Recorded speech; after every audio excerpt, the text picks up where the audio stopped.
তাই তো, কি করি এখন? বয়স তো আমার কম হয়নি, অথচ এখনো এই বয়সে আমাকে কাজ কর্ম করে সংসার চালাতে হয়। তিনখানা ছেলে আমার, কোনো কাজের মুরদ নেই তাদের। সারাদিন ঘুরে ঘুরে বেড়াবে। আরে বাবা, আমার যে জমি জমা আছে সেগুলো তো দেখাশোনা করলে হয়, তাও করবে না। কি করি এখন?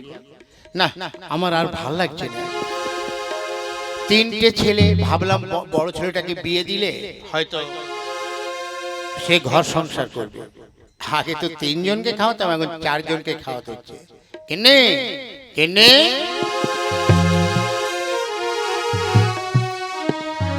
কি হলো? কি হয়েছে বলো? কি আর হবে? আচ্ছা তুমি বলো, এই যে ছেলে তিনটে সারাটা দিন ঘুরে ঘুরে বেড়ায়, কোনো কাজ কর্ম কিচ্ছু করে না, তাদেরকে তো তুমি বলতে পারো। দেখো, আমি ওদেরকে অনেকই বুঝিয়েছি, বৌমা বুঝিয়েছে, অথচ ওরা কিছুতেই বুঝতেই চাইছে না। দেখো, যদি এমনি করে কাজকর্ম না করে তাহলে আমি ওদেরকে বসে বসে খাওয়াতে পারবো? শোনো, আমি ওদের ডাকছি, তুমি বুঝিয়ে বলো। ঠিক আছে, তাহলে ডাকো। এই বীরেন, খগেন, নীরেন, তোরা একবার এদিকে আয় তো।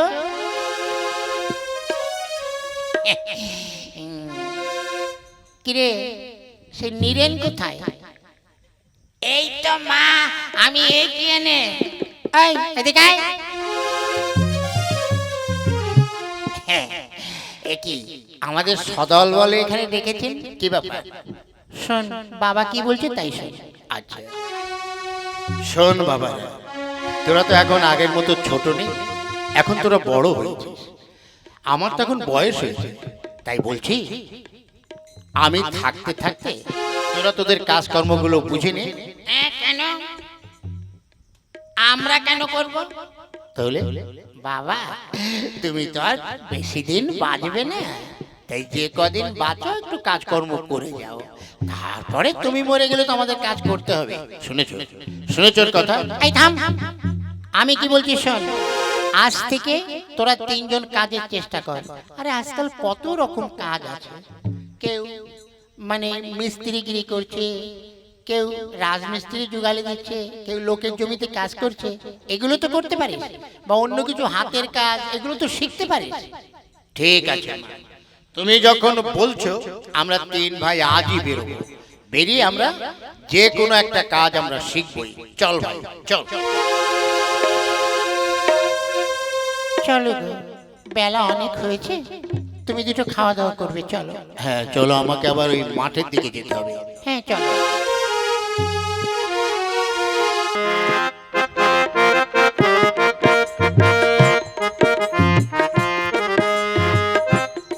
দাদা, তাহলে এখন কি করে কি কাজ করা যায়?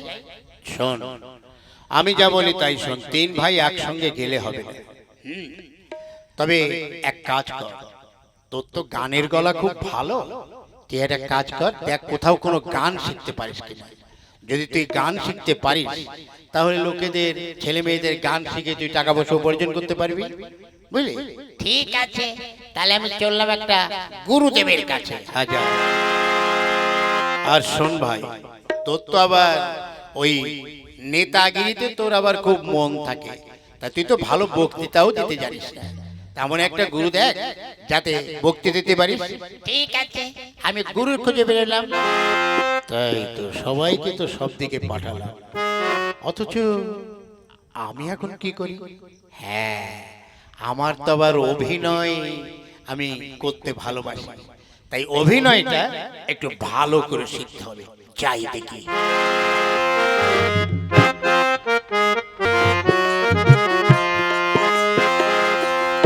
হ্যাঁ শোনো বাবা, তোমাকে আমি যে গান শেখালাম এটা কিন্তু উচ্চাঙ্গ সঙ্গীত, বুঝলে? ক্লাসিক্যাল গান। তুমি সব সময় কিন্তু গলাটাকে সাধবে, যেন সাদা ভুল করো না।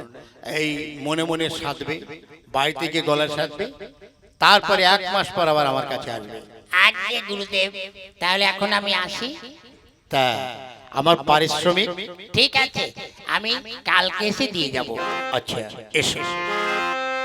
যাক, যাক ভালো হয়েছে, গান তো শিখেছি। গুরুদেব বলেছে যে ভালো করে রেওয়াজ করতে।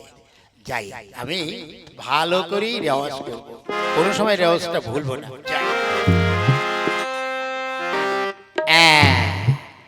গুরুদেবের কাছে বক্তৃতা খুব ভালোই শিখেছি, গুরুদেবের কাছে বক্তৃতাটা খুব ভালো করেই শিখেছি। এইবার এটাকে আমাকে রিহার্সাল করতে বলেছে। যাই, কেমন বক্তৃতা শিখেছি ওটা আমি পরে রিহার্সাল করে দেখব।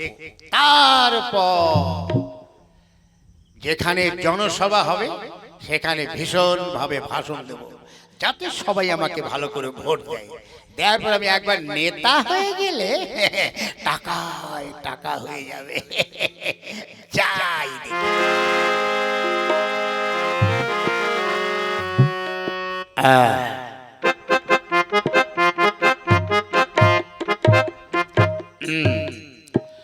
যাক, সব ভাইয়েরা তো একটা না একটা কিছু শিখেছে, আমিও শিখেছি অভিনয় করাটা।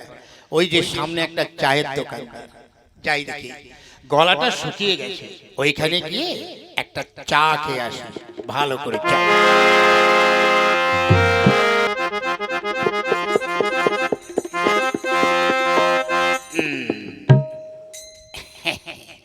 যাক, গুরুদেব আমাকে বলেছিল গলাটাকে রেওয়াজ করতে, ঠিক আছে, চায়ের দোকানদারকে দিয়ে গলাটা রেওয়াজ করেছে। হ্যাঁ, দাদা গো একটা চা দিলে ভালো হয়। এরে বাবা, এবার কার পাল্লায় পড়লাম? এ মালটা আবার কে? দাদা শুনতে পাচ্ছেন সাগামা বাগামা ধাপা বাপা, একটা চা দিলে ভালো হয়, সঙ্গে একটা বিস্কুট দেবেন, সঙ্গে একটা বিস্কুট দেবে। এ বাবা রে, কার পাল্লাই পড়েছি? দাদা আপনি কি বলছেন? আপনি কি বুঝতে পারছেন না? একটা চা দেবেন। ঠিক আছে ভাইয়া, ঠিক। ধরো তুমি চা খেয়ে কেটে পড়ো, আমার আর দরকার নেই। এই নিন আপনার 10 টাকা, আপনি এখন যান দাদা। রেওয়াজটা ভালোই হয়েছে বাবা। এই জীবনে অনেক কাস্টমার দেখেছি, এই ধরনের কাস্টমার তো দেখিনি। ওই তো সামনে একটা দোকান দেখা যায়, যাই ওখান থেকে একটা চা সেবন করে আসি। গুরুদেব বলেছিল যে সব সময় তুমি অভিনয়টাকে চালিয়ে যাবে এবং ঠিক মতন অভিনয়টা করবে, তাহলে ভালো অভিনেতা হবে। এই তো চায়ের দোকানদার, দাদা আমাকে একটু চা দিবেন, কিন্তু খালি চা হলে হবে না, সঙ্গে একটা বিস্কুটও দেবেন। ওরে বাবা রে, আমার মাথা ঘুরছে। কিছুক্ষণ আগে এসেছিল শালা গান আলা, আর এখন হলো ও দাদা, শুনতে পাচ্ছেন আমি নবাব সিরাজদৌল্লার মতন কথা বলছি, যদি আপনি একটা আমাকে ভালো চা না দেন তাহলে আমার চা খাওয়া হবে না। এই বলতে সঙ্গে একটা বিস্কুটও দেবেন। ওরে দাদা দাঁড়ান, এই নিন আপনার চা, ধরুন আপনি খান, এই নিন আপনার 10 টাকা। এখন আমি আসলাম, বাড়ি চললাম। ওরে বাবা রে, সকালে কার মুখ দেখে উঠেছি, আর দরকার নেই আমার চা বেচার। এরপরে আবার কে আসবে কে জানে। যাই, কেটে পড়ি। সেই 3 বলদ সকালে কোথায় বেরিয়েছে কে জানে, বেলাও তো কম হলো না। কাজের চোটে আমি একটু বাথরুমেও যেতে পারিনি। যাই, তাড়াতাড়ি গিয়ে একটু বাথরুম খেয়ে আসি। বাবা তাড়াতাড়ি আমি বাথরুমটা করে ফেলি। ওরে বাবা রে, ওরে মারি, ওরে বাবা, ওরে শালাই কি পায়খানা চেপেছে রে, এখন কি করি বাবা রে? একে পায়খানার মধ্যে যেন কেউ আছে। দেখি তো, হ্যাঁ তাই তো, ভিতর থেকে আটকানো।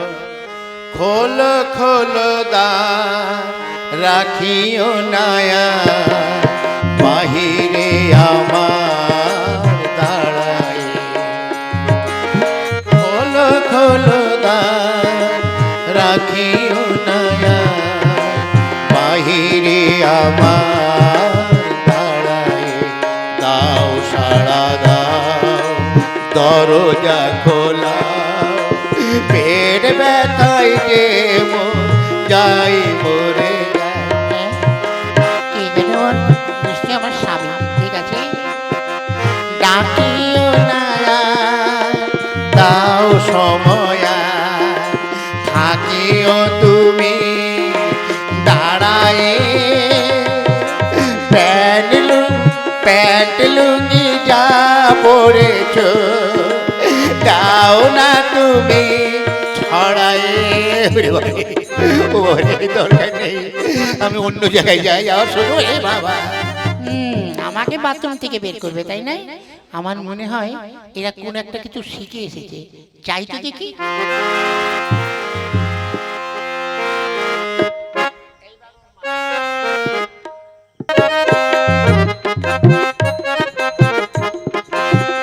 তাই তো, ছেলেগুলো সকালবেলায় কোথায় বেরিয়েছে কে জানে,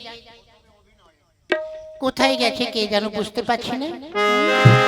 এত দেরি কেন করছে?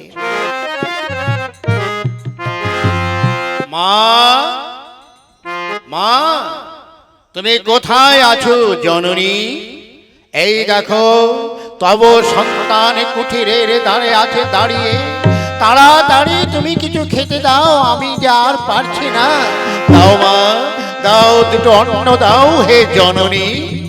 এই তোর কি হয়েছে রে?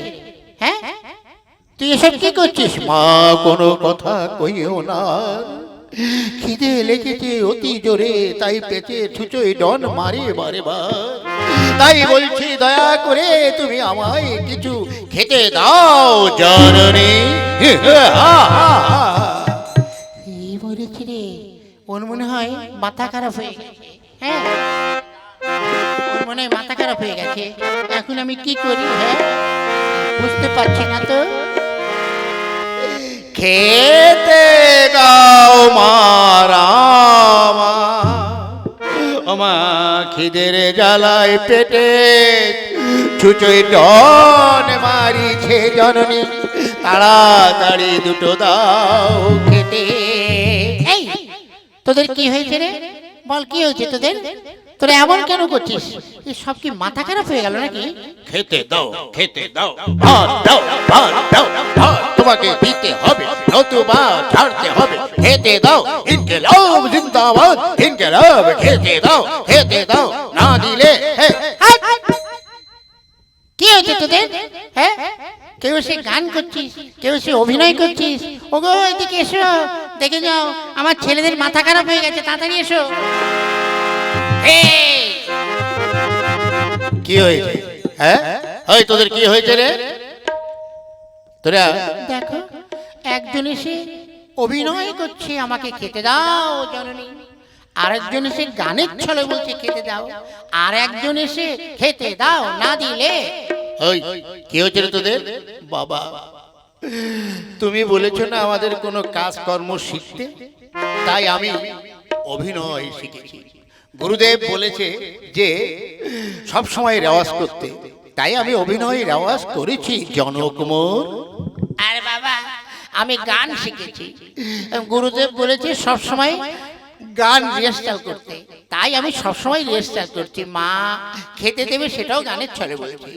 আর আমাকে বলেছে নেতা হতে হবে, তাই আমি ওই বক্তৃতা শিখেছি, তাই ওই বক্তৃতার ছলে বলেছি খেতে দাও খেতে।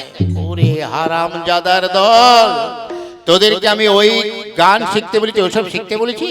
ওরে তোদের আমি কাজ করতে শিখিয়েছি, বুঝলে? হায় হবে না, বেরো তোমার সামনে বেরো।